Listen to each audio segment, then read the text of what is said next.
The message of the day today is serving God. Kumtumikia Mungu. That is the topic of the day.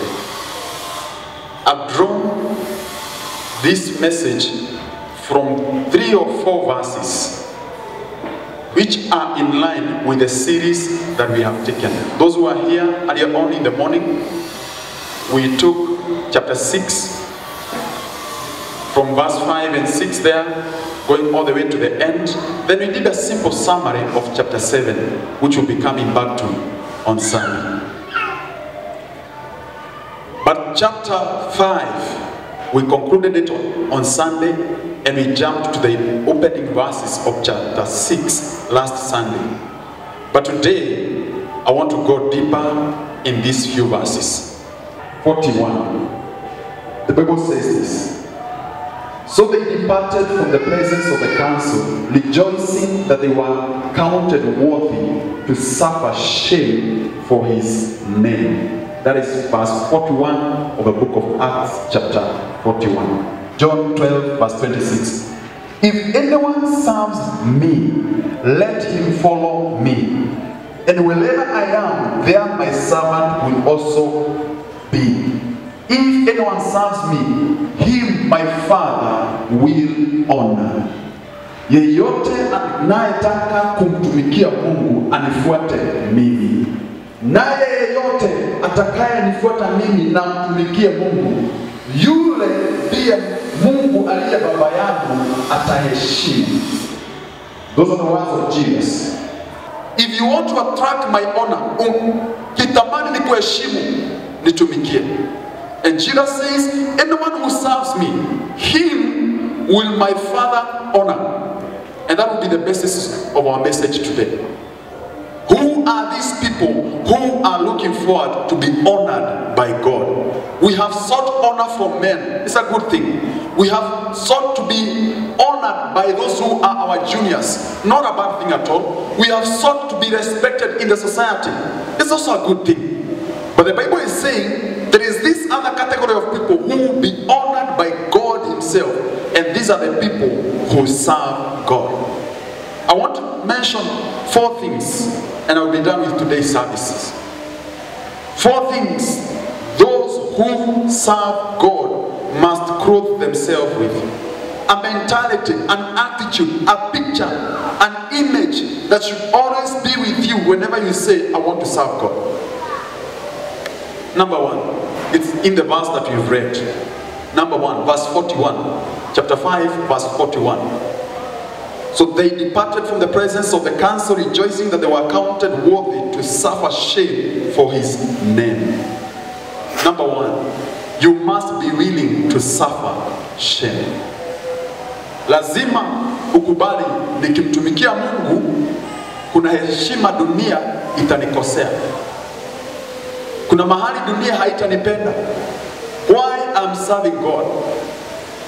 When you serve God, these disciples, they were in the service of the ministry, and as they served God, they didn't count any honor to themselves. They desired that as we suffer physical suffering, as long as it is bringing glory to our Father, so be it. Siku ya leo nimekutana na wananchi wengi sana, na Wakenya wengi sana wanao quote maandiko ya Paulo, wanasema, for I am not ashamed of the gospel of the kingdom. And you think they mean whatever they are saying. It's not true. Wafuate kidogo. Places where Christians are supposed to identify themselves as Christians, they are ashamed. Before the times we are living in, there were times there before where we only had the hard copy Bible. Biblia ile ya makaratasi. Those are the days even believers would not be wanting to be seen walking the streets of Nairobi with a Bible. So they call, or they carry that which we consider to be the backsliders Bible. You know the Gideons? Unakaficha kwa mfuko hapo na utaki mtu yote ajue. Ukifika kanisani ndio unakafungua pole pole, unasikia mchungaji anasema tufungue Samueli wa kwanza, unasema my goodness. Aka ka Gideons kako na Psalms, Proverbs na New Testament peke yake. Najiuliza sasa, si ungesoma Psalms au usome New Testament mahali? They be identified with Christianity. Mimi nimesikia wengine kwa matatu nasikia jamaa anapigiwa simu nasema nitakupigia baadaye. Niko mahali siwezi ongea. Niko mahali. Jua najua mwenye ako pande ile nyingine atampatia ushuhuda ya dakika 5 kwanza. Na natarajia yeye ampatie ushuhuda ya dakika 5. But they don't want to suffer shame. Yet akisimama hapa kwa kanisa, I am bold for Christ. Hallelujah. Bold for what? For Christ. Yet at the smallest of the intimidations, you don't want to identify yourself with Christ himself. Watu wakikusalimia habari yako uko mzima Bwana Yesu asifiwe. Unasema amen ukinyamaza. Hutaki wenye mnauza nao kwa duka wajue wewe unakuwa umeokoka. They are not willing to suffer for the sake of Christ. Naomba katika jina la Yesu Kristo, if you are a Christian, identify yourself as a Christian first, then all the other titles follow later. Recently, we have a workshop which is coming, and the manager said, I expect all of you to fly and be in this country by these days. I love how one Christian responded. Alimwambia wewe ni Muislamu, ndio. Na nyinyi tunajua ikifika ni wakati wa Ramadhan mnafunganga na mtaki atakuja kwa ofisi. Na siku zenu mkuje hizo siku umesema ni siku zetu za Pasaka. This is Easter holiday for us. How can you expect us to come and travel even on Friday, which is our Pasaka? Na akasema mimi I'll actually be praying and fasting. Imagine, and in a meeting we are 16 of us and half of them are Muslim. And he says no, we have to change those dates. Do you know we changed? I like that boldness of a believer. Lakini sio wale unauza sukuma hapa. Mama ambaye ni wa kanisa lenu na anapita anakwambia mama fulani, Bwana Yesu asifiwe. Unasema amen. Ukiwa huko nyuma utaki wengine unawauzia wasikie unasema amen. You are not willing to suffer for the sake of Christ. These brethren, the Bible says, walifungwa, walipofunguliwa wakapelekwa mbele ya Sanhedrin, wakachapwa. They said, we are happy you are beating us because of the gospel. They counted it an honor to be beaten because of Christ. Na Sunday niwapa mfano wa Amoko, my classmate, is Sudanese. This brother, wanachapa viboko na serikali. Ile siku serikali iliacha kuwachapa, wakaanza kuuliza serikali, yani leo hamtuchapi? We needed that motivation, tuchape kiasi, tuende na motivation na kuhubiri injili. I hope in this church there will be found 2 or 3 brethren who will not be ashamed kwa matatu. Jamaa akiongea vibaya unasimama unasema, watu wote walioko katika hii matatu pamoja na mimi, nipeni dakika 2 nihubiri injili, niwaambie huyu jamaa ameongea uongo. I hope that God is going to raise a generation of believers and preachers in this country that when a politician stands and speaks a lie, a believer is bold enough to tell them on the face, you are speaking a lie, and unless you repent according to Luke chapter 13, you shall likewise perish. Amen. But the Bible is showing us examples who one day they want to be like Jesus. But when some people come and approach you and tell you, you are one of them, and you say, no. Mimi sikuangi mkristo kabisa. Maybe, and I know them. Let me just give you a few examples. I'm not trying to suggest that the only organization I'm working is the one who has funny Christians. I know you come from places where we have funny Christians. Mama fulani tumeenda an event hapa tu Westlands. Mama kwa ofisi na siku zote mimi namjua ni mama wa kanisa. Anaongoza kanisa hapa, sasa kuambia jina wapi. Tumeenda tu hapo hivyo, tumeanza kuletewa menu, mtu achague chenye anakula.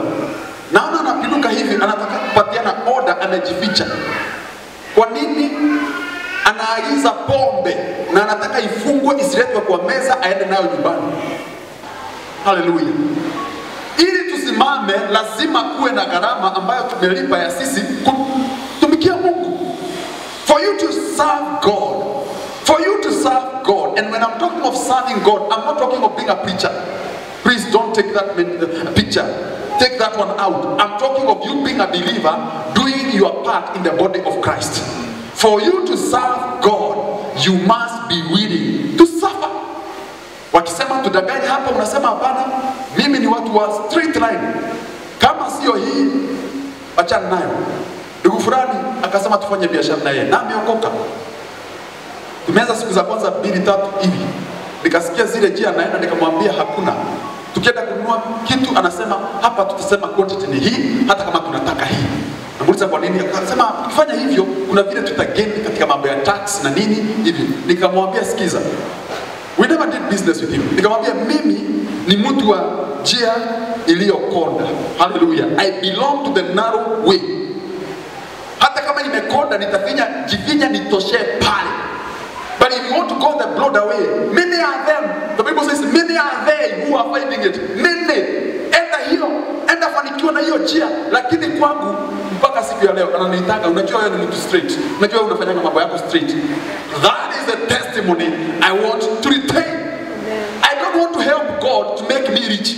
Are you getting? Nisaidiane na Mungu anitajirishe. Nimsaidie kazi yake anitajirishe. Whatever is in my life which is of God, let it be so. Lakini chochote ambacho Mungu hajaleta kichukuliwe na kiende. I don't need it. Blessed be the name of the Lord. If you want to serve God, be willing to serve. Let me share this. Chapter 5 of the book of Matthew, verse 11 to 12 says this. Blessed are you when they revile and persecute you and say all kinds of evil against you falsely for my sake. Rejoice and be exceedingly glad, for great is your reward in heaven. For so they persecuted the prophets who were before you. Hey, I love this. Jesus is talking about it way beforehand, before it happens. What? Ya kwamba utakapokwenda kusimama kwa sababu ya injili, basi kuwa tayari, kuna watu watakao persecute you. They will make you suffer. Lakini hiyo ni injili ambayo watu wengi hawaipendi.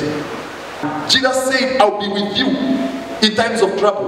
I'll be the present, ever-present help in times of trouble. Meaning, even as we go through those things, He is there.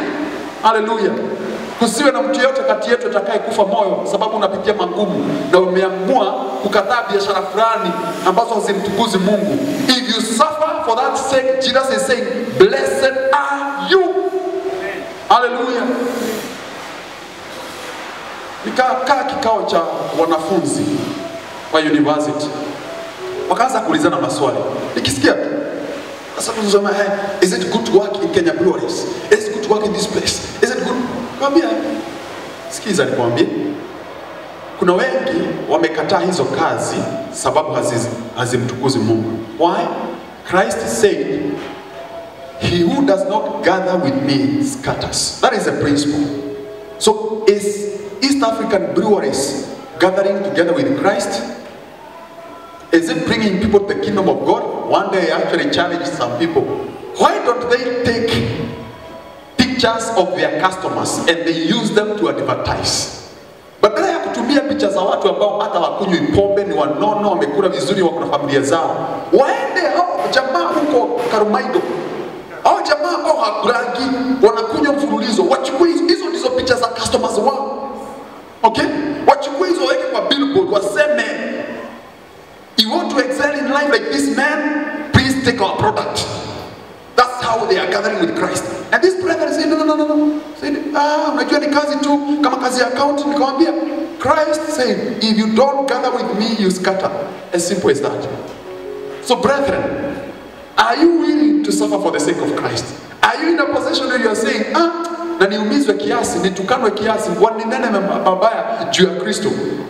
It may mean going without food. I gave you a story of the prostitute in Sagana who, after preaching to her, and sasa nifanye kazi gani nyingine hapa? Nikamwambia usijali, Yesu atakupa nyingine. Na hata kama kwa muda utakosa chakula, Christ will come back for you. Hallelujah. Hapo hakuna amen. Yaani mnataka nihubirie prostitute akiokoka nimwambie enda utafute 2 or more customers alipe rent angalau sasa ubadilishe kazi. Is that the gospel you want me to preach? Uende ukataliwa kwenu nyumbani. We preached in Coast sometimes in the year 2004. Kuna mama akaokoka. Ameambia sasa mimi nikienda nisema nimeokoka sasa nitafukuzwa nyumbani. Kumwambia hapana, hautafukuzwa, lakini kunazo mateso lazima uyapitie. Kunayo mambo ambayo ukiwaambia mfanye wewe ukatae, au ukiambiwa mfanye wewe ukatae, kuna mambo watakuzingizia na kuna mambo yatafanyika kwako, but be willing to to suffer for the sake of Christ. This is the material of those who want to serve God. Hallelujah. Sitaki kuonekana Jumapili nimebeba Biblia, sitaki kusikika ati naomba usiku kwangu kwa estate na ni kwangu kwa nyumba sitaki kusikika nikiomba usiku. That is the only suffering. I tell you, my brother, when Daniel will stand on the judgment throne as a witness, you will be ashamed. This man stood to pray when there are men who are ready to arrest him. Anawaambia munishike msinishike. Mara 3 kwa siku lazima nifungue dirisha, I face Jerusalem, I kneel down, I pray. Mwenye anasikia kujinyonga ajinyonge, na lazima nitaomba. Akimaliza akashikwa. Kabua kijana tutakurusha kwa simba. Akasema hapana, you go ahead, do it. But as far as bowing to a God is concerned, I'm not going to bow. But here we have Christians. Akiingia kwa matatu, earphones. Asikiza tu muziki wake. Muziki tu. Hata yeye kada kamoja achape haleluya moja kwa matatu. Kama kuna mtu mganga ashuke kama anasikia kushuka. Hallelujah. They don't be counted Christians in that category. They go to family gatherings, everyone is behaving, and they don't be counted Christians in those gatherings. I ask of you in the name of Jesus Christ, the disciples whose example we are learning from today, they chose. Kwa familia wananena, public gathering wananena, mikutano ya hadhara wananena. They want to suffer shame for the sake of Christ. I'll give you the last one, the book of Philippians chapter 1 verse 29. For to you it has been granted on behalf of Christ not only to believe in him but also to suffer for his sake. Ya kwamba kwako imeamuliwa, Philippians 1 chapter 1 verse 29. For it has been granted to you not only to believe in him, hello, not only to believe in Jesus, but also to suffer for the sake of that name.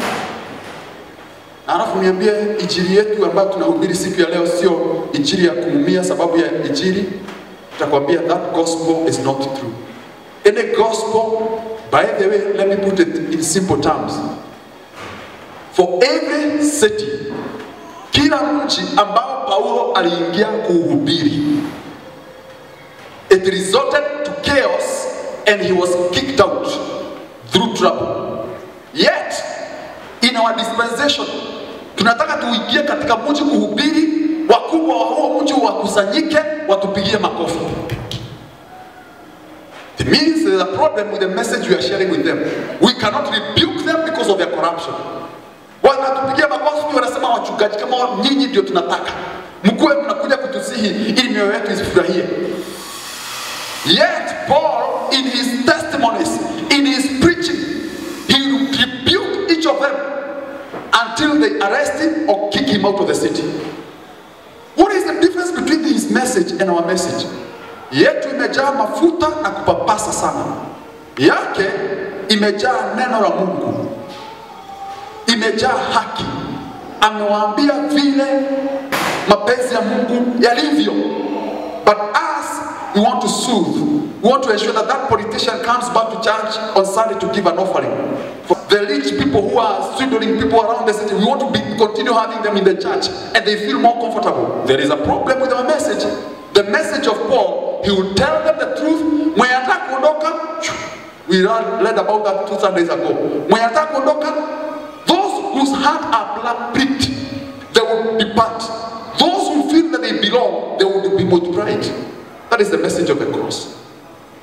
Ukihubiri hapa na wenye dhambi wazidi kufanya dhambi katika degree ingine iliyo juu, basi hukumu ni kubwa sana kwangu.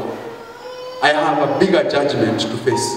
Blessed be the name of the Lord. If I preach and the sinners continue increasing even in their sin, I have a bigger judgment. Let me leave that. Number 2. I hope someone has learned that even if it means leaving some friends for the sake of the gospel, utawaacha. Kuna watu wengi sana katika Biblia waliacha marafiki sababu ya Biblia, ya mapenzi ya Mungu. Waliacha marafiki wamtumikie Mungu. My wife is one of them. Tulipopatana nimwambia, you know what? There are few of your friends I love them for the sake of Christ. Lakini ile njia wanashikanga saa zingine haiwaelekezi kwa Mungu. With time, she parted ways with each of them. She didn't make them her enemies, but she never gathered in their gatherings. Hallelujah. Psalms 1 says, no sinner shall stand in the congregation of the saint. Never gathered with them. Why? They will teach you their ungodliness. Bad company corrupt good morals. There's no way you can be a saint amongst sinners.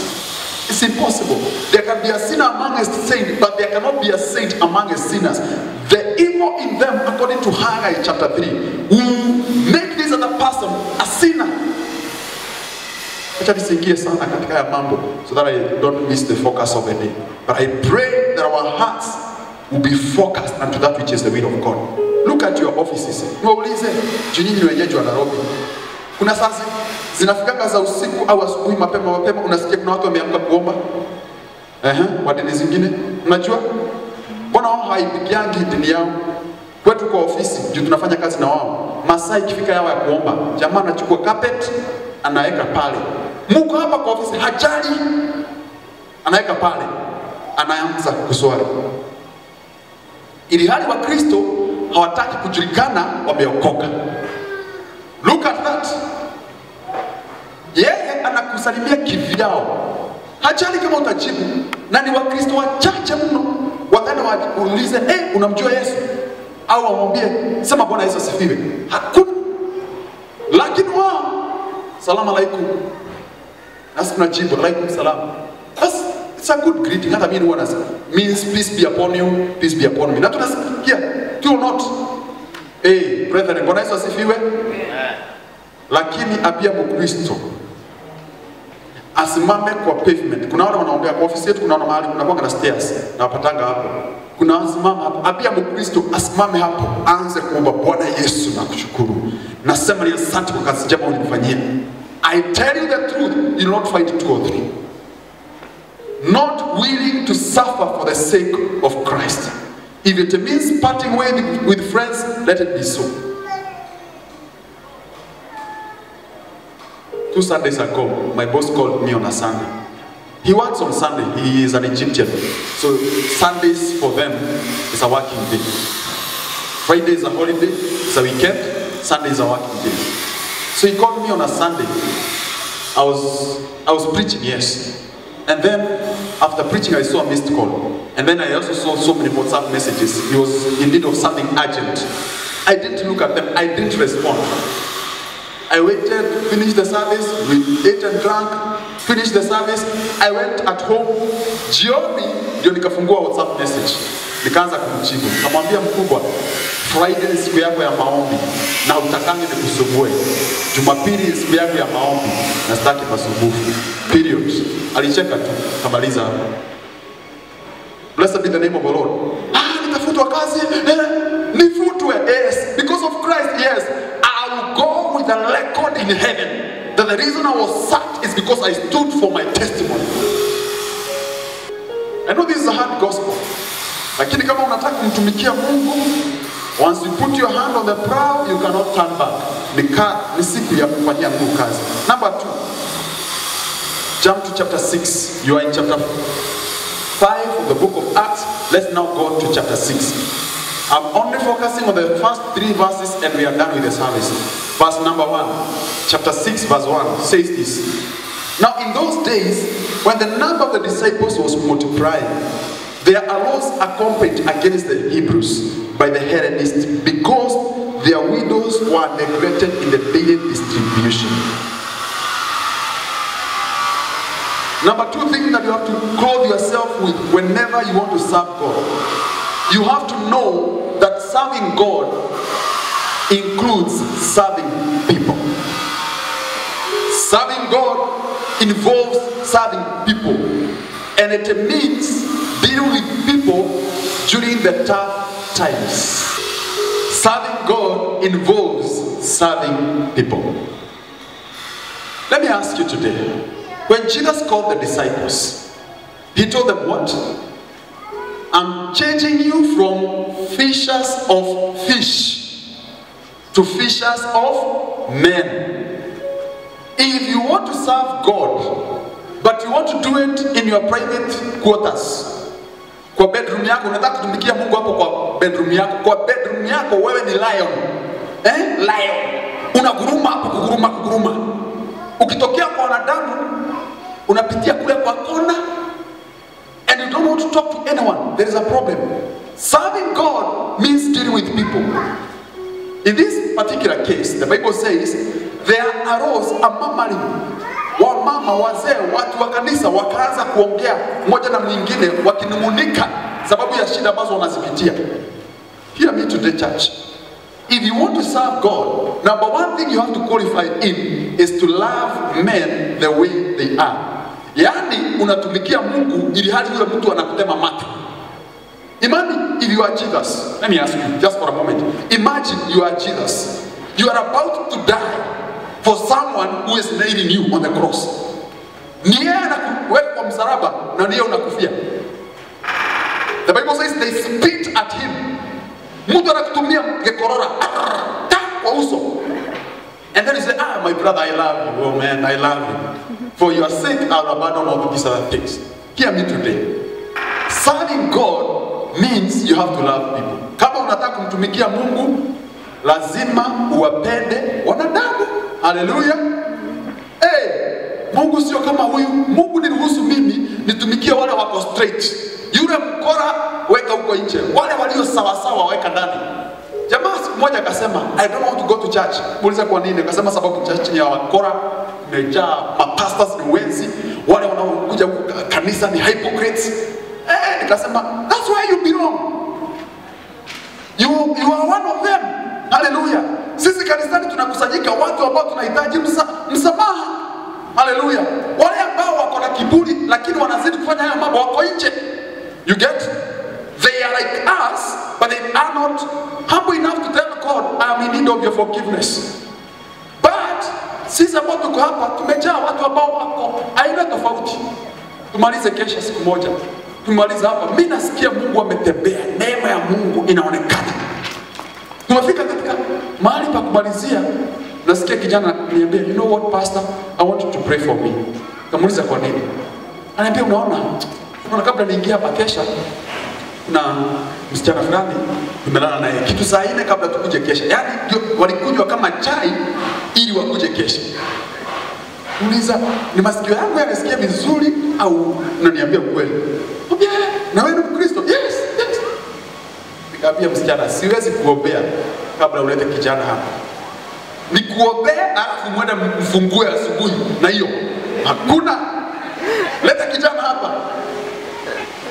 Kijana akaibika, akaleta kijana, nikamwambia kijana, ni kweli umefanya hivi? Nikamwambia ndio. Nikamwambia piga magoti hapa. Waongoza katika toba, nikamaliza. Nikaenda nyumbani nikijiuliza, Mungu na venye nilikuwa nasikia umeshuka kwa hiyo ibada. Yaani ni watu wa aina hii wako. Unajua kwa nini? Walikuwa wameuliza maswali. Is there anything wrong to be a gay? Paka nauliza, Mungu katika ibada unauliza hizo maswali? Sio wale wako kuja waliwatuma na hizo maswali, ni nyinyi. And I realized, for you to serve God, you must be willing to serve people and to love them the way they are. Unaweza sifiwe. Hawa watu waliochaguliwa watumike, walichaguliwa wadeal na watu wako na mamali. Yaani watu wanainuka kuongea vibaya. Let me give you a story. Moses siku moja aliuliza Mungu, ni mimi nilibeba Israeli katika tumbo yangu au ni wewe? Someone is already asking me, Pastor, naongea juu ya nini? Numbers chapter 11. Allow me to summarize this story for you. Numbers chapter 11. It's a very interesting story. Israel, yaani wako katika safari wanaondolewa Egypt, wanapelekwa mahali wanafaa kufika Canaan. In the process, unajua sasa hakuna ukulima, they are like pastoralists, they are on the move every other time. So hakuna mahali pa kulima, lazima tupate chakula. Wamenung'unika siku ya kwanza juu ya maji, Mungu akawapa. Wakasema hatuna chakula. Mungu akaleta mana. Wakakula mana. Kumbe ukisoma Exodus ni kama zilikuja pamoja na nyama, lakini nyama ilikuja baadaye. Numbers inatuonyesha hivyo. Kwa nini? Wamekula mkate mpaka wamezoea. Numbers chapter 11 inasema wakaanza kumulika, sasa hii mkate ni nini? Tumetosheka na hii, tubadilishiwe, angalau ipikwe tofauti, tusikule kama vile ilipikwa jana. Wamezoea, wanasikia kutapika. Wakaenda kwa Musa. Musa alienda kwa Mungu. Musa nadhani alipouliza job description, mahali bushi ilikuwa inachomeka, hakuuliza ni watu wa aina gani Mungu unanipatia niwaongoze. Alisema tu wale waliokataa ndio unataka nirudi kwao. Nikiwaambia watasikia nikiperform 10 miracles watasikia enda Musa. Musa akaenda. Hakujua kuna siku moja atamwambia, verse 5 inasema, je, hakukuwa na samaki? We remember the fish which we ate freely. Asemi walipewa samaki bure. We remember the cucumbers, the melons, the leeks, the onions, the garlic. Hiyo kachumbari ya aina gani Bwana? Wanakumbuka zile vitu no na tamu walikula kule Egypt. Wanauliza Musa, yani wewe kichwa chako kiko sawa? Unatuleta hapa kwa desert tunakula mkate mfululizo, hata hakuna kubadilisha. Angalau upidue au upike tofauti, uweke beki au upunguze moto. Jana ufanye ya kuchoma, kesho siku nyingine utengeneze ya frying, nyingine angalau kubadilishwe. Kule tulipewa fish free. Wakanung'unika. Musa hakujibu, alienda kwa Mungu. Kasema maneno haya, verse 10. Then Moses heard the people weeping throughout their families, everyone at their door of his tent, and the anger of the Lord was greatly aroused. Moses was displeased, verse 11. So Moses said to the Lord, why have you afflicted your servant? Why have I not found favor in your sight that you have laid the burden of all these people upon me? Did I conceive all these people? Yani nilitunga mimba ya watu wote, mimi niliwazaa. Did I beget them? Have you said to me, carry them in your bosom as a guardian carries a nursing child to the land which you saw to their fathers? Verse 13. Where am I to get meat to give to all these people? For they weep all over me, saying, give us meat, what we may eat. I may not be able to bear all these people alone, because of the burden too heavy for me. If you treat me like this, please kill me now, here and now. If I have found favor in your sight, and not let me see my wretchedness. Huyu jamaa amekasirika. Mimi katika hii maisha nimeishi, sijasikia watu wengi wameuliza Mungu kama wako na mimba yake. Haleluya. Sijaisikia wengi wakiuliza Mungu, ni mimi niliwazaa. Musa amekasirika. And I tell you, as a pastor, I know the feelings of Moses. I know very well when people murmur and complain. Did I tell you a story of a pastor here in Kikuyu, just before you get to Kikuyu, who even donated blood for a member of a church who was about to die? Akasikia kuna mtu anakufa, donation ya damu tunahitaji. Pastors akapanga laini, akatolewa damu ikawekwa mshirika. Mshirika baada ya siku kadhaa anamtukana pastor kama kitu kingine. Pastor akijua kabisa ili ujamaa awe uhai, imebidi nitoe damu kwa mwili. Moses anashangaa, mimi nilikuwa na mke wangu katika shamba za Jethro. I was living fine. I only came to suffer with you because God told me to come and help you. Ukikusanya nyama kwa siku 2 au siku 5 kwa wiki moja, for 20 days, for 1 month, Mungu huna uwezo kutafutia hawa wanadamu nyama. Just read your chapter. Uwatafute nyama, uwape nyama Mungu nyama. You are joking. These people are in millions. Nakamwambia there are 600,000 men. Kumaanisha wanawake wako the same number or even higher. Hujahesabu watoto, so tunaongea mambo ya millions. Anauliza Mungu, yani unataka kusema unaweza patia wanadamu nyama? Biblia inasema by the end of that chapter, Mungu alileta upepo. Kwenye biashara za quails, the first quail business was done by God himself. Alileta the east wind. ikavuta, and even scientists have confirmed that today. There is a wind that flows from that direction, and when it blows, there are quails which are found in the Middle East. So it's scientifically proven. Akaleta upepo, quails zikatolewa kwenye zinakuanga, zikakuja moja moja, zinajiaguza zenyewe. Mungu akamwambia, ni nyama mmeitisha? There you get it. Kuleni. Biblia inasema walipoanza kukula, ilikuwa inafika hapa, Mungu anawanyoga mwenyewe. Hallelujah. Munacheza na mimi. How can you mama against me? You think it is nyama ziwezi pata? You know, I'm giving you a story that sounds like hamjaisoma chapter. Hallelujah. Mungu aliwaua. It took the intervention of this man. Now imagine, you are the one who is called as a leader to serve God to a congregation of murmuring people. Pastor, yani ile pesa tulitoa Sunday ungetuambia saa hizo ni ngapi? Angalau ungenunua mandazi hapa, sisi tunakuja hapa tukunywe chai. Angalau nini? That is the congregation that Moses was leading. Pastor, mbona tunakaa hapa hivi? Ibada Yesu malizika saa 2 asubuhi, tumalize hii mambo tuanze kudansa hapa. I'm just pulling your leg. I'm just going to some extremes. I'm not suggesting that's who you are. But I tell you, if you're not willing to serve people in their own capacities, you cannot serve God. I can tell you for a fact. A pastor, this is the job description of a pastor, is someone who on Monday morning will be told so and so's child is sick. Please pray with them. The pastor goes on fasting on Monday. On Tuesday morning, anaambiwa mtu fulani amefiwa, amekufa. Pastor, ile chakula ilikuwa ya watoto, ndio hiyo anaweka kwa bag, anaenda kutembelea mtu fulani ambaye amefiwa. On Thursday, anaambiwa mtu fulani oye amefutwa kazi.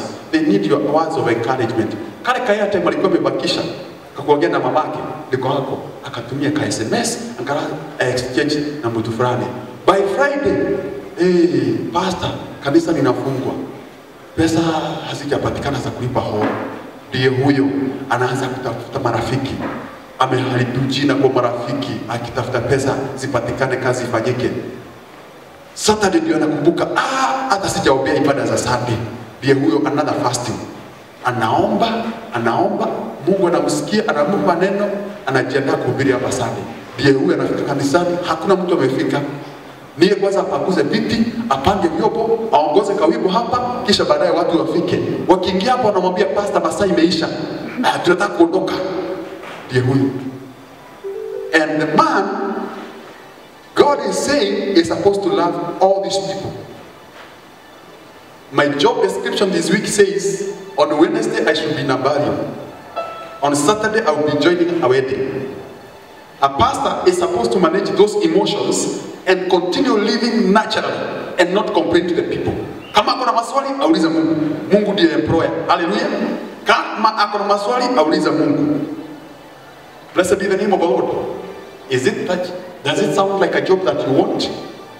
I'm teaching you how to serve God. Ili wale wanaosikia kabisa hauko tayari ujipange. Blessed be the name of the Lord. Am I suggesting serving God is becoming a pastor? No. But serving God involves dealing with people. And if you're not dealing with people, wacha nikwambie, achana na kazi. Hakuna daktari hapa duniani ashaifanyika daktari kwa kutibu watu ambao wako sober, wako healthy. Hello? Blessed be the name of the Lord. Daktari kazi yake ni jamaa anatoa makamasi mikononi mwa daktari pa anamtibu. Baada kabla amalizie, huyu anasikia kume accident imetokea hapa nchini, kuna ingine imeingizwa na miguu nusu na kichwa imetoboka. Kazi anaachia huyu, anakuja kutengeneza huyu. Mara anasikia ambulance, kuna mama karibu kujifungua mtoto. Achana na huyu, kibiria yule. Akifika nyumbani anaona news. Kuna moto imetokea mahali fulani. Mara kabla news ifike nusu, anasikia mdozi wake, doctors on call, unahitajika kwa hospitali haraka mno. Ndiye huyo anafunga kazi chakula chake ikiwa nusu, straight to the hospital to go and attend the sick. I spoke to one of them who is a friend. In fact, he's the one who I'm invited to come and speak to us during the couples meeting. When he was based in Taita, in that station, ndugu yake alimtembelea kuja kumuona. The doctor had served and worked for 3 consecutive days without sleep. He is the only doctor in that government hospital who can conduct an operation, who can do those emergencies. So anaenda kusema wakati wangu wa kumaliza kazi ya siku ile imeisha, ndio hao wanaingia hapa na emergency. Sasa sisi tunapomplea madaktari wataki kazi, hajalala siku 3. Ameingia kwa nyumba ndio naambiwa na ndugu yake, nimekuja kukuona. Do you know, aliongea na ndugu yake 20 minutes. Akamwambia tafadhali fuga ikia gari, rudi kwenye ulitoka. I have only this hour to sleep. Nirudi kazini. So if you continue talking, I'll not even sleep. I'll be required to be back to my station. I'm calling you to be servants. Someone is asking, who pastor? Hii ni deep sana.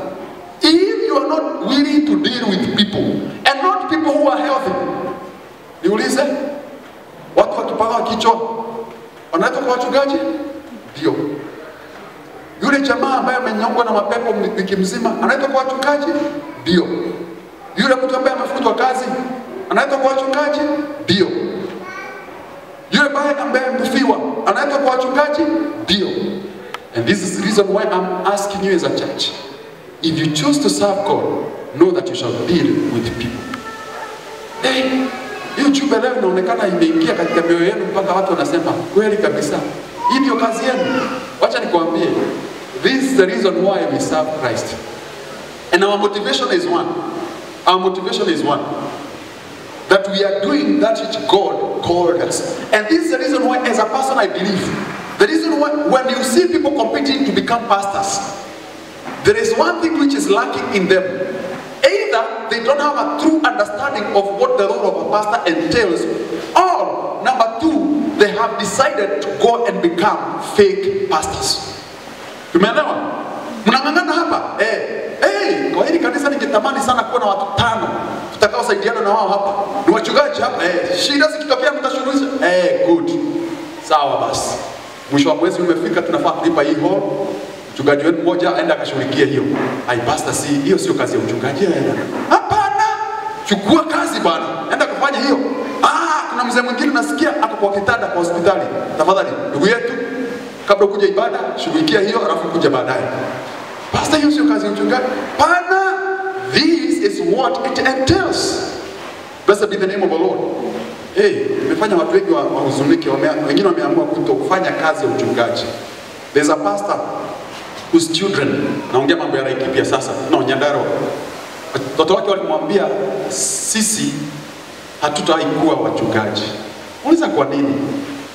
Hapana, we've seen your life. At ile wakati tumetengenezewa chapati, ndio tunafikiria sasa wakati wetu wa kujivijani na kukula umefika. Ndio hiyo tunasikia kwa watu wengine wameingia kutembea. Wanajileta tu wenyewe na wanasema sisi hatujakula siku 3. Alafu natomoa tule tuchapati twetu na wapatia. Dadi tunasikia kama tutakuchapa. Before the first born, kijana ameoa bibi wa kwanza na wa pili pamoja. Akasema, dadi nataka nikuonyeshe. No, you know the Bible says, and I will show you that in scripture, that huyo anayefanya hii kazi Mungu lazima awe bwana wa mke mmoja. Nimeoa wawili ili nikudhibitishie mimi sija qualify na hiyo kazi sitafanya. So what are you supposed to do to the pastors? I encourage you, please encourage your pastors in Jesus' name. Hallelujah. Be there for them. When you mourn, I mourn with you. When someone else mourn, I mourn with them. The question is, when I mourn, who mourns with me? Na ndio unaona wachungaji wengi, they end up being depressed, wanaacha kazi ya Mungu. I beseech of you, encourage your pastor to continue doing that he is doing. Number 2, the Bible says, share good things with them. Usimshirikishe mchungaji wako tu mambo mabaya. Don't share with them only bad things. And I'm saying this for a reason. When there is no job, unakuja kwangu, I pray and fast with you. Ile siku kazi itapatikana, you even don't tell me. Are you getting? You even don't say that, hey, Mungu alinikumbuka alifanya kazi. Angalau moyo wangu uridhike na jua Mungu amemkumbuka. When there is trouble, you share with me. When there is joy, you don't tell me. How many pastors are invited to go and celebrate the birth of children? Wachache. But how many of them are invited to go and pray with those who are not getting children? tumepanga laini. Huyu pastor akiomba, aondoke, mwingine anakuja ombe, aondoke, mwingine anakuja ombe, aondoke. Ile siku hiyo mama atapata mtoto, no pastor will land there. No one will go there. Blessed be the name of the Lord. It shows, na Yesu mwenyewe alipitia hiyo. Ameponya watu 10 ukoma. Wameondoka, ni jamaa moja peke yake alirudi kumwambia asante. Anamuuliza, wale wengine wote hawakuponywa, ni wewe tu, na hata wewe sio Myahudi. How come the rest didn't come? I beseech you, shirikisha mchungaji wako vitu vyema. And if I go to the Bible, that interpretation means even sharing some of your things. When there is a pre-wedding, all the pastors are invited. When there is an occasion where there is need of money, school fees needed, the pastors are invited. And you don't expect them to fail. Okay? You don't expect them to fail. Akikosa ni shida. And you never concern yourself. Na huyu mtu, kwake anakulanga, kwake anavaanga, kwake kuna watu katika nyumba. Do they also mourn? This is the reason why the Bible says, Paul wrote that to the church of Galatians. Stand with them, comfort them, strengthen them, because if you don't do, they will not serve God. Acha nirudi kwa mahali nimalizia. Serving God involves serving people. So wale watu ambao wamekusanyika hapa siku ya leo na wanataka kumtumikia Mungu, acha nikwambie ukweli wa mambo. Hata ukichagua kazi ya ushering, utaenda kuambia mtu songea kiti kile kiko hapa, akwambie huku ni kwako au ni kanisani. Kama uko tayari, tafadhali utaacha kazi. Shika hii bahasha. Nani amekuambia leo nimepanga kutoa? Unajiuliza kweli kabisa, am I ushering human beings or animals? Am I ushering believers or other people? Kama hutaki kutumikia Mungu, achana na wanadamu. But if you want to serve God, you must be willing to deal with people. Number 3, Acts chapter 6 verse 2. The Bible says this. Then the 12 summoned multitudes of disciples and said, it is not desirable that we should leave the word of God and serve tables.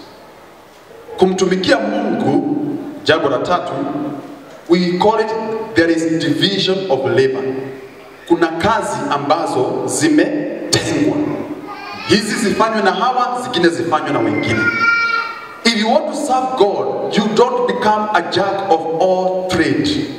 Asubuhi unaanzia hapa, jioni unamalizia kule. Kwa sasa, kama kanisa kwa mfano, we can do that because we are less in number, and maybe there will be 2 or 3 people who are multitasking. Anaongoza ibada hapa, mara anaongoza nyimbo, mara anacheza kinanda, mara anahubiri. Hizo kazi zinaweza fanyika. But in the kingdom of God, it's not supposed to be so. Peter or the apostles responded and said that we cannot stop doing that which we are tasked to do, which is it? Prayer and the word of God. But appoint for yourself other men who will do other things. Hallelujah. Na naomba Mungu katika jina Yesu Kristo atuwezeshe kama kanisa kufika mahali pale. Watu wanaofanya kazi fulani wafanye asubuhi. Do you know, I'm desiring one day tutakuwa na wacheza vinanda wanne. I attended a church in Nigeria. When it comes to sing the hymns, there is a person who specializes in the hymns only. Ikiingia katika nyimbo za Kiafrika, kuna yule anacheza zile drums za Kiafrika peke yake. Ikiingia hizi, they will specialize, and they were dressed differently. The team that comes to lead this song wako dressed kivyao, wengine wanaingia hii, wengine wako kivyao, and I loved it. Wow, this is what we call division of labor.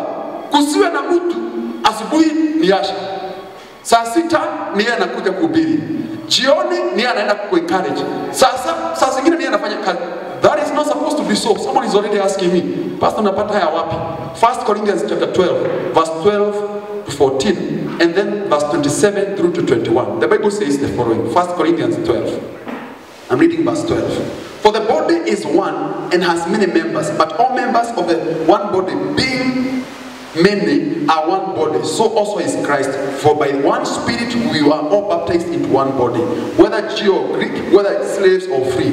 We have all be made to drink into one Spirit, for in fact the body is not one member but many. Kumaanisha hata kama tuko kanisa moja, tuko na sehemu tofauti tofauti. Kwa mfano, katika mwili kuna mdomo, kweli si kweli? In the body there is a mouth. Na sana sana wachungaji ndio wanakuwa nini? Mdomo.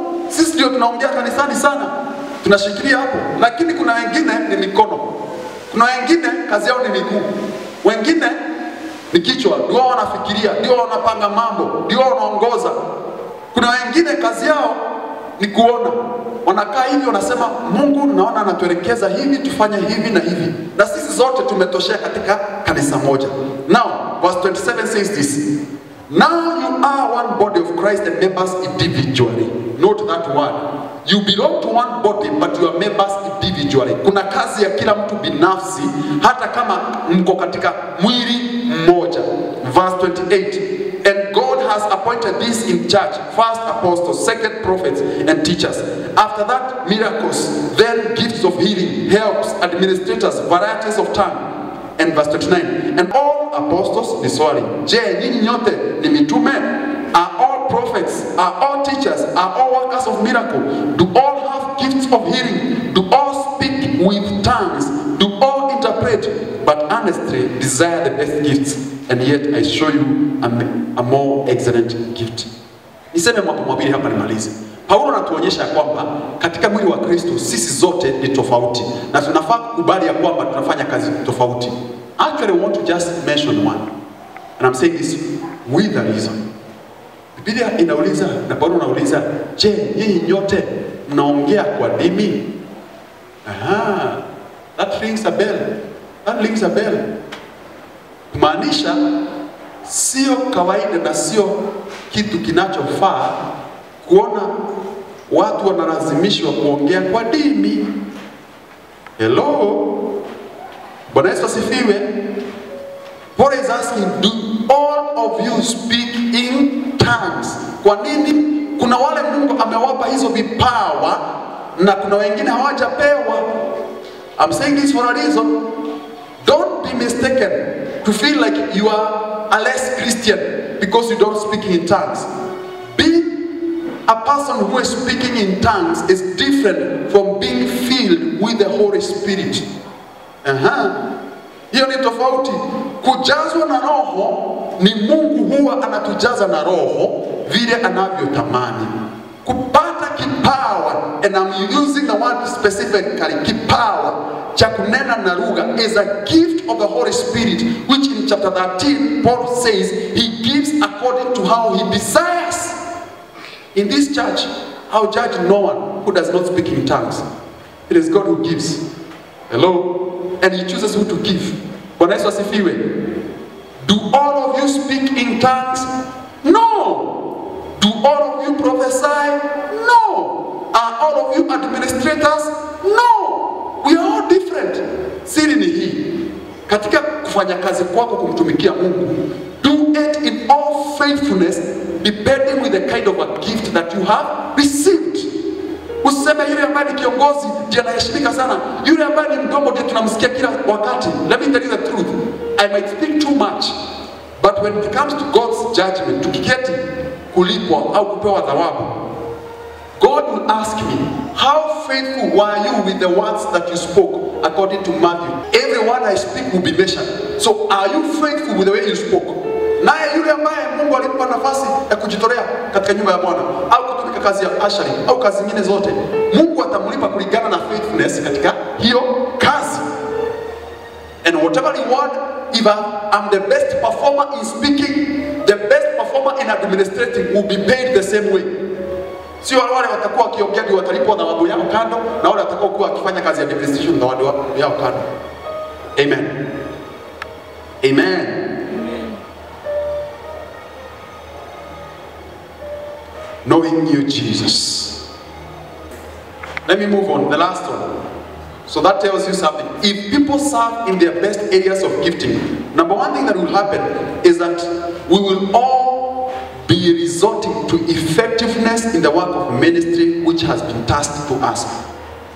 In the morning I said, those who are here in the morning service, jana niliuliza watoto wangu swali. Nikauliza, je, if there is a fight between a lion and a shark, who will win? Wakanijibu, nikamwambia wamenoa. Nikamwambia kwa nini mmenoa? Because the answer is neither the lion nor the shark. The answer is, it depends with where the battle shall be. Kwa nini? If is in the ocean, who will win? The shark. If the battle is in the jungle, who will win? The lion. This is what we call division of labor in the kingdom of God. Bona unanipima mimi na kazi yangu ya kutoa maunabii.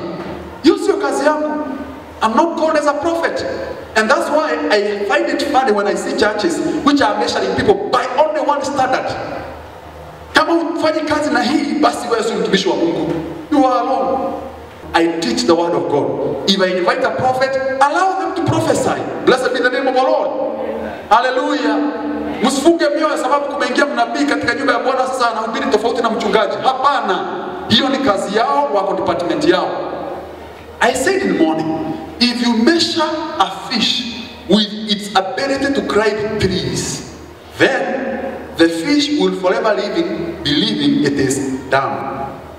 Yani ukipima samaki na uwezo wake wa kupanda miti, samaki itaishi ikisema mimi ni mjinga sana. Imagine shida yako kupanda kamuti kadogo na shidano. But if you measure the same fish with the ability to swim, you will discover you are putting it in its right position na ndio inafanya kazi sawa sawa. This is how we are supposed to serve God in the church of God. Look at your area and your department of excellence and serve God in that area. Kule ambako huwezi, tafadhali acha nako. I've heard so many people saying, you know, I'm not a public speaker. God bless you. That's who you are, and it is okay. Mbona unang'ang'ana kuja hapa? You are not gifted in public speaking, but you want to become the pastor. Tuongee ukweli. Kila wakati utaongea, watu wanaanza kukuombea kuanzia asubuhi mpaka jioni. Na sio kupenda kwao. Sio kupenda kwao. Verse 3. Therefore, brethren, seek out from among you 7 men of good reputation, full of the Holy Spirit and wisdom, whom we may appoint over this business. Jambo la mwisho ni ya kwamba wote wanaotaka kumtumikia Mungu lazima wajue kumtumikia Mungu kuna qualifications. Qualifications. It is not just anyone who steps in and says, nimesikia watu wanajitolea, hata mimi nimejitolea leo. Nijitolea wapi? Hamna mtu kuongoza wimbo haya, nipatie microphone, nitaongoza. Nitajitolea. Kazi ya Mungu sio hivyo. Kazi ya Mungu sio kujitolea. No single one person in the Bible alijitolea kumtumikia Mungu. Nasikia watu walio viongozi wa vikundi, vijana, ni vizuri tujitolee kwa Mungu. Ni vizuri hakuna. Kama hataki kumtumikia Mungu akae nyumbani. Haleluya. Kwa Mungu sio kujitolea. Kwa Mungu ni kuitwa. Haleluya. Kama hujaitwa kaa chini. I wanted to ask you, in these verses we are reading, the apostles, kanisa limeongezeka, there are more than 8,000 people. Bona sio wote 8,000 walichukuliwa wafanye kazi yenye tunaita ya deacons ambayo tunaongea juu yake hapa. Bona sio wote waliitwa. Bona walichaguliwa 7 peke yao. Bona ni 7 peke yao walichaguliwa. It shows you, even when we gather and we are many, it's just a few who are chosen for a particular task. I'll take you back a little bit. The book of Luke chapter 5 and chapter 6, full of an interesting story. Jesus, the Bible uses the word, called the disciples. Chapter 5, Peter anateka samaki anamwambia, come and follow me, I'll make you a fisher of men. Wakaanza kufuata. Akaenda akapata nani? Levi, the tax collector. Akamwambia, Levi, nifuate, I'll make you a fisher of men. Levi akaacha kazi zake, akaanza kufuata Mungu. Do you know what? Chapter 6, the Bible says, and Jesus, after praying the whole night, in the morning, he chose the disciples. He chose the apostles from amongst many. Hallelujah. Akona wengi, lakini akachagua 12. In this case, we are seeing the same. Serving God requires the kind of a heart that will serve God. Serving God means kufanya kazi hata ukiambiwa ni utaongoza maombi siku ya Jumapili au ni utaenda upeleke document fulani katika ofisi fulani. Husikii kama ni kusukumwa, unasukumwa, unasikia kama ni your own personal obligation. You are feeling this is what I want to do. Mnaelewa? Sio kusukumwa, unasikia hii ni kazi yangu. But wale ambao tukisema tuoshe sufuria, 3/4 inabaki na mokoro, huku nyingine iko safi. Akwambia ukweli wa mambo, hujaitwa. Acha na hiyo kazi. Hallelujah. Let me read for you this in the book of 1 Timothy. I want to read this in 1 Timothy chapter 3 from verse 3. The Bible says this. This is a faithful saying.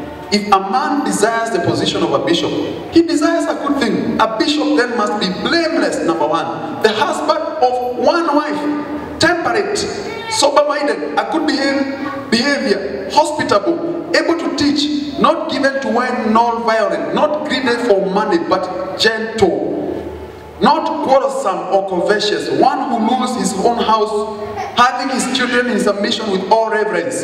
For if a man does not know how to rule his house, how will he take care of the church of God? Not a novice, lest being puffed up in the pride of to be fall into the same condemnation of the devil. Moreover, he must have a good testimony among those who are outside, lest he fall into reproach and snare of the devil. Biblia hapa inatupatia qualifications za bishop. But the Bible says that he who desires, meaning kuingia katika hizi ofisi, nilisema nitatofautisha kati ya calling na the offices. Kuingia katika vyeo fulani katika kanisa is a desire, and those positions are not callings. Kwa mfano, kuwa chairman wa wazee, kuwa kiongozi wa vijana, kuwa kiongozi wa mama, the couple chairman.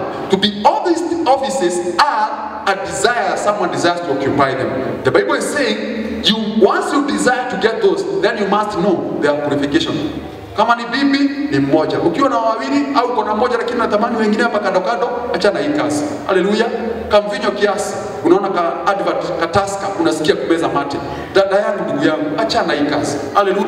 Wache wenye wanasikia wao wanatoshekanga na maji. Kama wewe utosheki na maji na chocolate na chai na kahawa, unataka kuongeza kingine kiasi, acha na hii kazi. Haleluya. One thing I want to mention, I want to note here, is that the Bible says in verse 6, he must not be a novice. Insurance companies in Kenya, when you go to insure your car, they ask you, are you a novice driver? Unajiuliza, novice ni nani? Hiyo ndio ilikuwa mara yangu ya kwanza kujua jina novice inamaanisha nini. A novice driver is someone who is licensed to drive. Yani umeenda driving school, umepita mitihani, umepewa license, lakini kutoka upewe license mpaka hiyo siku hujamaliza mwaka mzima. Meaning huja drive more than 1 year. You are not experienced enough. Ukipewa insurance, mimi yangu ya kwanza wananipatia na 7.5%, lazima nilipe hiyo. Wakaniuliza kwa nini? Si wengine mnawapatia 3.5%. Akasema hapana. Wewe na drivers wa Subaru tunaweka mali pamoja. Kuna kitu tunakosa. Tunaweza kupatia hapa alafu baadaye tunasikia umegongesha gari hapa Ruaka. So you are a novice driver. Novice kumaanisha hujazoea kuendesha gari. Unaona trailer inakuja, unatoka mguu mmoja kwa barabara, unarudi baadaye. Wewe ni novice driver. Naona shida na wewe, you are a novice driver. Biblia inasema kama wewe ni novice pastor, usipewe nafasi kuwa askofu. Hallelujah. Umehubiri mwaka mmoja hapa, kanisa limeongezeka, unasema mimi kuanzia leo title yangu imechange. Mimi ni bishop. Mnasikia? Kwa hiyo unite nani? Bishop. Wewe ni novice. Biblia inasema ukikutana na changamoto za dunia zitakudiscourage mpaka kiasi ya kwamba utaacha kanisa. I gave you this in Acts chapter 1. When the disciples decided it is time for us to replace Judas. He has chosen to go the path he has gone. We want to replace him. What was their statement? We must choose someone who has been with us. Not a recent convert. Sio mtu ambaye ameokoka tu karibuni. Tutaenda hapa tufungwe jela siku moja aseme, Yesu ukinitoa hapa, mimi sitawahi katika hii mambo ya kuhubiri.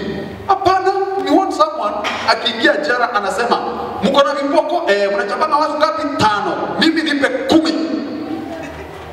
That is the kind of a person you want. Bwana Yesu asifiwe. Unasema nini? Unafunga kanisa?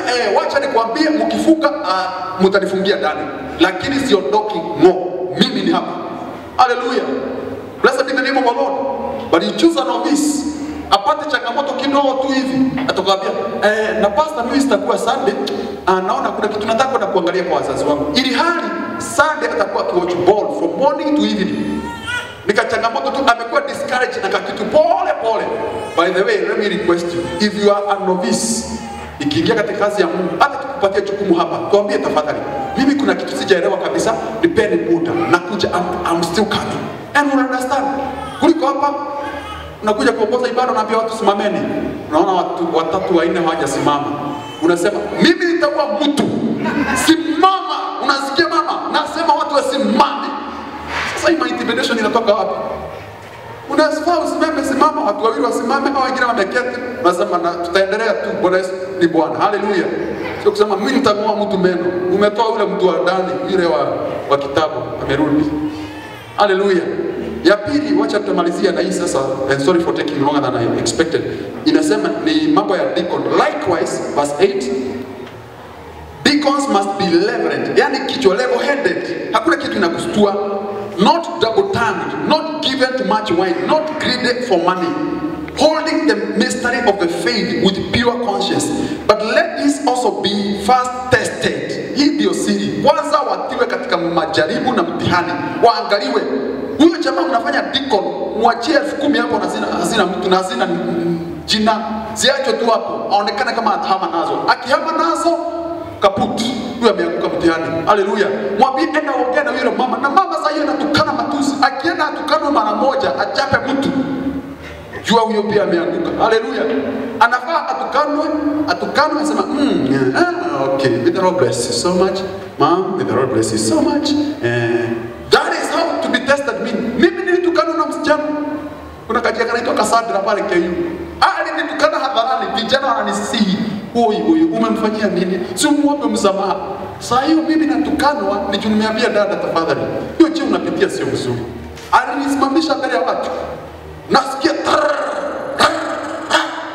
nasema sawa, endelea tu. Ambia Mungu akubariki. Go in peace. It's okay, it's okay. Ananirushia maneno. Sawa tu.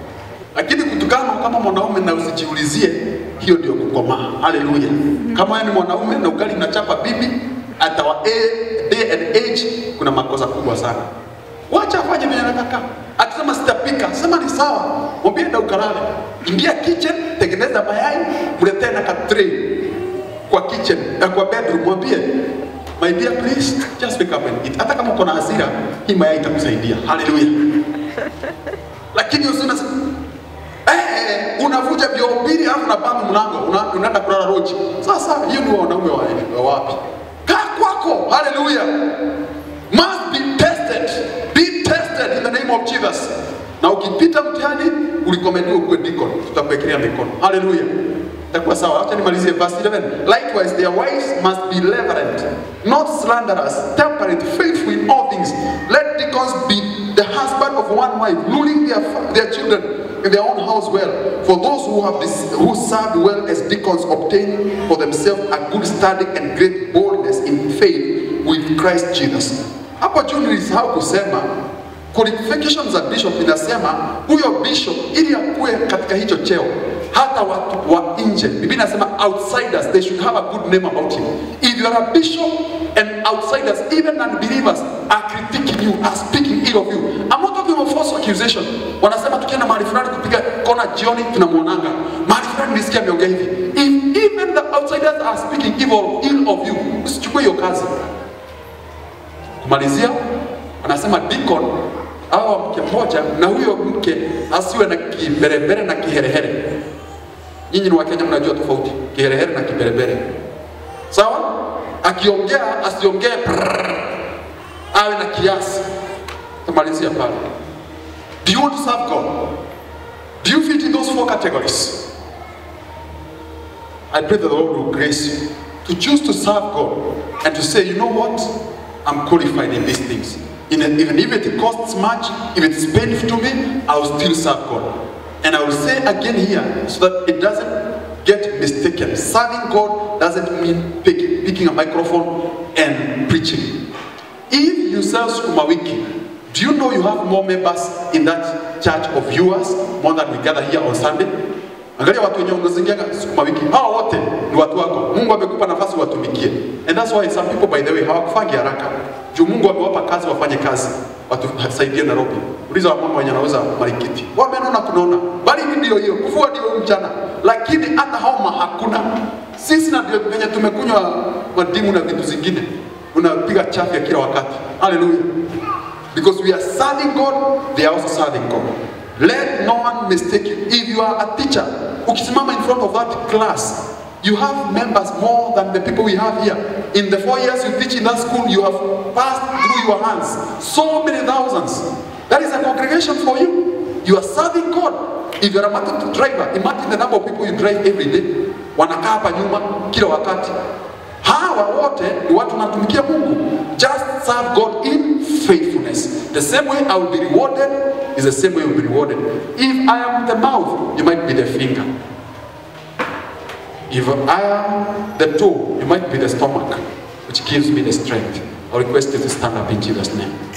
We are doing God because Lord, you sent us your word this afternoon and you've taught us truth from the word. We pray in Jesus' name that your word will keep us and it shall sustain us in Jesus' name. I pray to all these dear ones who are gathered in this service today that Father, you will use them, you shall bless them, you will minister through them, O God Almighty. You shall reach out unto many generations, our Father. You will perfect them in every area of their calling, O God. And as they serve you, may they see you in Jesus' name. May many come to the kingdom of God through their hands, O God. I speak these blessings in the name of the Father, Son, and the Holy Spirit.